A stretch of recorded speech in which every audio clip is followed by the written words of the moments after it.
Hi everyone, kamusta po kayong lahat? Sa magandang araw po sa inyong lahat. Pagpasensyahan nyo muna po. Kahapon hindi po tayo nakapag-upload or nakapag-update po dahil meron lang pong inasikaso at hanggang ngayon meron po tayong ah, sakit. So okay lang, maraming salamat pa rin sa mga taong nagpapabook ng readings or bumibili ng bracelet, nagpapaalaga sa mga bagong alaga ko. Maraming salamat po sa lahat ng tiwala ninyo. Okay, so maansan yung black cellphone? Akin na ba yan?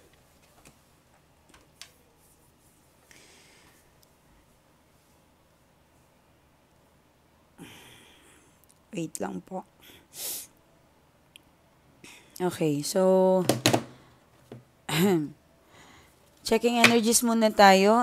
Unahin natin yung energies ng person ninyo. Okay.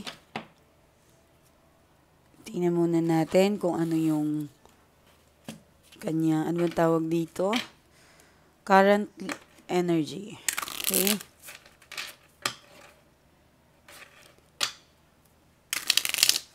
Tingnan natin.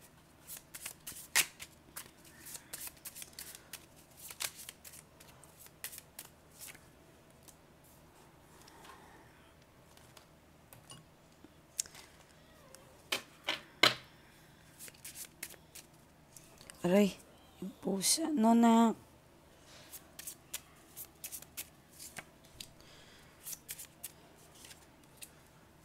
Oh.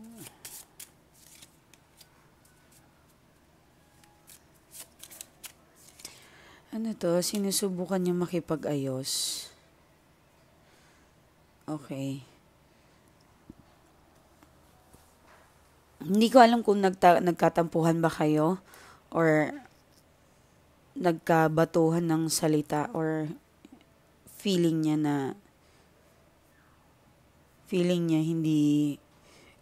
hindi acceptable yung reason niya, hindi mo ina-accept. Possible din po yun. Okay, baka po na iniisip niya na ibang iniisip niya kasi. So, tingnan muna natin. Kalkalin natin kung ano yan. Pero yung pagmamahal na doon pa rin si Queen of Heart nandyan lumabas. Maaring mahal ka ng person mo. At possible iniisip ka niya ngayon. Iniisip niya kung paano makakabawi. Possible ganun. At natutuwa siya sa mga effort mo kasi si Two of Heart nandyan Okay. Ten of Cups, marami siyang bagay na iniisip ngayon. Possible yung iba sa inyo, maaaring third party or may third party ka. Ang lumalabas dito ay parang hindi siya happy Hindi siya happy sa naging decision niya. Okay. Sabihin na natin kahit third party ka, meron kasing mga nagsasama na hindi na masaya. Okay? Kung third party ka. So, sa totoo lang, ikaw ang iniisip niya Minsan may takot sa kanya na mawala ka. Baka one day, hindi ka na makita or something. Yun. So, masaya siya sa mga effort mo. Kaya nandiyan si Queen of Wands. Okay? Huwag kayong mapagod if ever marami kang naging effort sa tao na ito. Marami kang naibigay. Huwag kang mapagod. Okay? Yun ang magiging advice ko sa'yo. Feeling ko kasi na itong tao na ito ay linalaban niya rin kung ano yung pagmamahal niya sa'yo. Okay?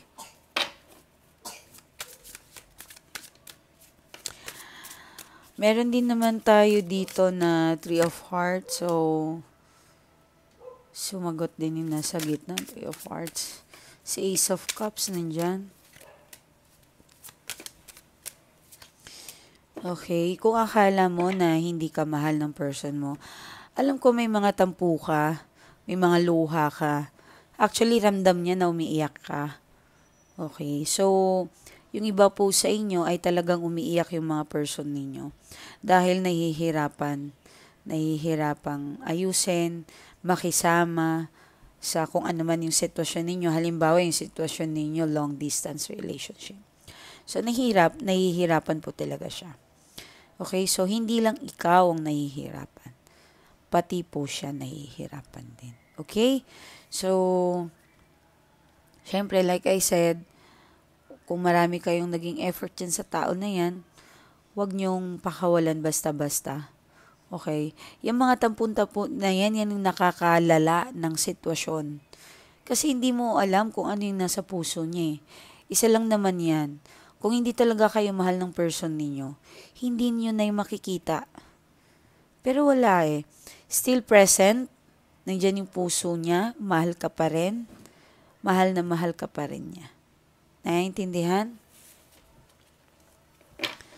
So, 8 of Cups, meron new beginning is coming para sa kanya. Magiging maayos, magiging maswerte. While pagdasal ninyo person ninyo, parang meron siyang pinapagawa something, may binibili siya, investment, possible, rinirewardan niya lang yung sarili niya. Okay? Masaya, may paglalakbay ito, may gagawin, mukhang may pupuntahan. Actually, alam mo, gusto kanyang makausap, gusto kanyang makasama. Medyo, I think yung iba sa inyo nagtatanong kung magkikita pa kayo. Yes, possible po na magkikita pa rin kayo. Okay? Meron pa pong pag-asa na magkikita pa rin kayo. Okay? So, mga long distance, mukhang malapit-lapit na itong pagkikita. Okay? Pagdasal nyo lang lagi. Ayun lang. Okay. Biglang nag-twist ang card, sorry sa mga iba, kailangan ko talagang sabihin to na yung iba sa inyo ay meron po talaga kayong kalaban. Maring pamilya, third party, maring sino ba to na, alam mo, nakikialam or hadlang sa inyong relasyon. Okay? So, meron po dito. Opo. Meron akong nakikita na parang nakikialam sa inyong relasyon. So, sorry ha, yung iba po ay talagang na-absorb natin dito. Maaaring na-spell po yung person ninyo kung bakit pa bago-bago ang kanyang ginagawa. Yeah. Maaaring lipad hangin, gayuma. Marami pong bagay na ginagawa or nagawa sa person ninyo. Meron magaan, meron mabigat, meron mabilis, malakas. May mga ganun eh. Mabilis talagang masama. Yan, ito. Hindi ko alam kung bakit hindi nakokonsensya yung mga gumagawa ng masama. Okay? Hindi sila nakokonsensya yung lalapit sa kanila yung tao. Alam mo yun? Para utusan sila gumawa ng masama. Okay? So, nahihirapan din siyang i-control ang kanyang emotions. Possible itong person na ito ay masakit magsalita or moody. Pabago-bago ang kanyang nararamdaman. Okay? Pabago-bago talaga. Nahihirapan siya. So, yung iba sa inyo, hindi naman po na-spell. Yung iba lang ha, maring may personal problem. Meron siyang inaantay na nahihirapan siya. So, pati ikaw na nadadamay. Okay? Pero actually, nasa isip ka niya, ikaw ang iniisip niya. Like I said, nakakaramdam ito ng luha, umiiyak. Okay? Wow, still pa rin na mahal ka ng person na ito. Iniisip ka actually. Itong mismong araw na ito or itong week, iniisip ka niya. Okay, may blessings din sa kanya. Oh. Mayroong blessings. So, hindi ko alam kung buntis ba kayo. Kung hindi po kayo buntis, talagang more. Malaki ang pagmamahal. Or nakakaramdam siya ngayon ng pagmamahal itong araw na ito. Or itong week na ito. Okay? Mas malakas ang emotions. Okay? Gaya ng sabi ko, gusto kanyang makita. Pag malapit, di pwede. Kung malayo, TS-TS. So, nahihirapan din siya sa long distance relationship sa inyo. Mari po yung iba ay nakilala nyo sa internet yan. Dating apps. Or yung iba sa inyo para masyado kang emotional. Okay? Alam niyang nahihirapan ka. Kaya kapag nag-iinarte ka, nabubuisit siya or naiinis siya. Halimbawa, gusto mo siyang makita, may plano kang like, halimbawa sundalo siya. If ever sample lang to, iti-text mo siya kailan ka uuwi. Nai-stress siya kasi kung alam mo lang na gusto rin naman niyang umuwi talaga. Okay? Hindi lang siya makauwi kasi may mga valid reason na hindi mo naiintindihan. Okay? So, yun ang kanyang energy. Gusto kanyang makasama. Okay, yun ang malakas na energy. So, may lakad din to ha. Itong week na ito, may lakad. Possible sana ay magkita kayo itong lakad na ito. Kung hindi man, maring meron siyang special na lakad, maring trabaho, meron siyang kabil. Busy-busy tong person mo. Okay, ano yung energy niyo, Lord? Bigyan niyo naman po sila ng magandang reading. Nakikiusap po ako sa inyo na maawa naman po kayo dito sa mga taong to nanonood ngayon sa akin. Linalapit ko po sila sa inyo. Alam ko pong malakas po kayo at mabilis gumalaw para sa mga taong ito. Lord, maghimala po kayo sa kanila. Tama na po. Bigyan niyo naman po sila ng kapahingahan sa kanilang puso at kaisipan. Okay? Sa mga anghel sa kalangitan, tulungan niyo po sila. First card, Ace of Swords. Okay. Ace of Swords, masyadong pagod ang utak mo. Masyadong, alam mo yung parang hindi mo alam kung paano i-charge yung sarili mo. Hindi mo alam kung ano ba talaga yung punto mo. Okay? Meron ka din iniiwasan, maring pamilya, paligid, katrabaho, kaibigan, may iniiwasan ka. Kasi feeling mo, gusto mo nang magpahinga muna. Pagod yung nararamdaman ko, napapagod ka. Yung iba sa inyo parang work ng work, napupunta lang sa iba. Or napupunta lang sa tingin ninyong gastusin sa kung ano pa man. Alam niyo mga mahal ko, wag po kayong magreklamo kung bakit yung sahod ninyo nauwi lang sa mga bayarin. Imbis na sabihin ninyo, Lord, maraming salamat po kasi binigyan niyo po kami ng blessings para makabayad kami sa mga bills namin. Pangbili po namin ng gamot, pang grocery, pangbaon ng mga anak ninyo, pangbayad ng matrikula, or any kind. Huwag po tayo puro daing. Huwag po tayo puro problema or reklamo. Isipin ninyo kung gaano kayo kamahal ng Diyos. Alam mo yung walang-wala ka, nagkaroon ka. Ganon ka powerful ang pagmamahal ng Diyos sa atin. Maniwala kayo. Hindi common na nahihirapan ka, hindi ka na mahal ng Diyos. Minsan kasi kapag pinapahirapan tayo, tinitingnan niya tayo kung hanggat saan yung lakas mo para i-embrace yung pagsubok na yun sa Kanya. Okay? Halimbawa, yung mga katulong or OFW, 20,000 ng sahod, wala nang nakikita sa kamay. Nakakaawa lang yung mga OFW. Minsan, meron ako nakausap, 30,000 ng sahod niya. Ang pinapadala niya sa pamilya niya ay 20. Ang laki. Grabe. Ang laki po. At take note isa lang po ang nag-aaral sa kanya. Isa lang po ang nag-aaral sa kanyang anak, which is elementary. Ano ang 5 years old? Hindi ko alam kung elementary or grade 1. Diba? Ganun ba ang pagmamahal ng pamilya?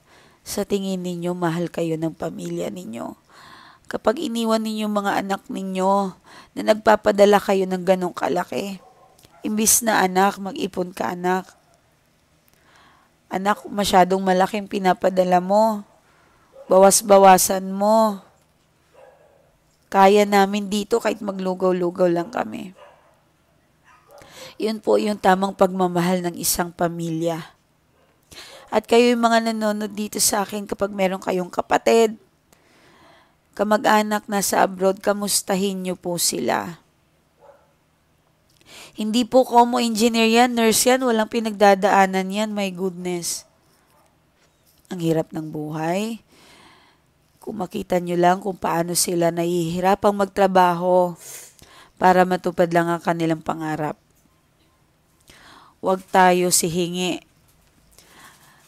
Magtatampo kung hindi bibigyan. Magtatampo kung walang chocolate. Magtatampo kung walang balikbayan box. Magtatampo kung walang kasama sa balikbayan box na yon. Hindi po ganun. Ako hindi sa pagyayabang, yung mga nagpapadala sa akin ng mga kamag-anak namin, sinasabihan ko pang, wag na, meron naman dito. Magpapadala ng perfume, keychain, any kind, damit. Sinasabihan ko pa, wag na, kaya naman namin. Itago nyo na lang yung pera na ang mahal ng balikbayan box. Diba? Ang mahal. Buti sana kung alasang ibibigay sa'yo. Diba? Hindi naman sa pagiging ang punto ko doon, kung maliit na bagay, halimbawa, candy or chocolate, meron naman dito kaya naman yung bumili. Kaya nyo naman bumili. So, wag nyong ipilit sa inyong kamag-anakan na magpadala ng chocolate para kayong gutom na tao na kailangan talagang imported. Actually, nakakaawa sila 3 times ang bayad nun. Sa akala nyo nakakamura. Kawawa sila, nagbabayad pa sila ng cargo, nagbabayad pa sila ng tao, makisuyo. Hindi natin alam. May mga ibang nakikisuyo. Tinatarayan pa sila, kinakapalan pa nilang mukha nila. Diba? May mga ganon. Inahabol pa nila yung tao na yun. Hindi lang masabi na ayaw pala magpasuyo, hindi ayaw pala magpadala. Nakakalungkot.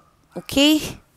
So, please, bisitahin ninyo, kaumustahin yung mga kamag-anakan ninyo kahit walang silang binibigay.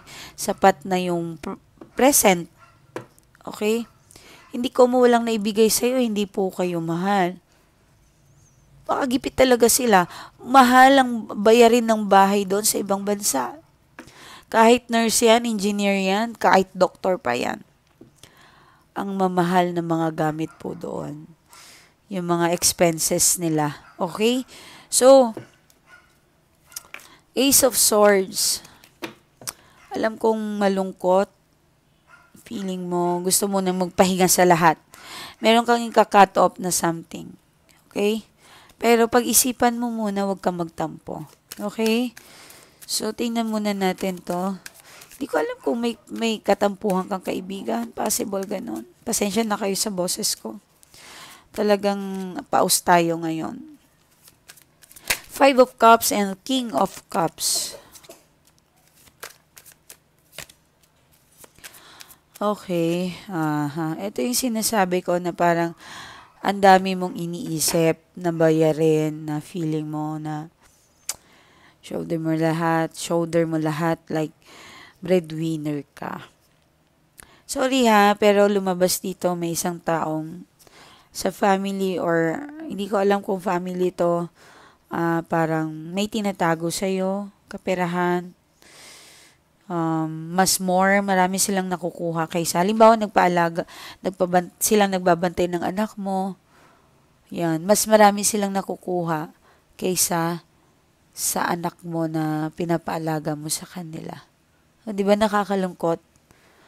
Meron ditong nakakalungkot talaga yung mga ganon. So, huwag mo masyadong isipin.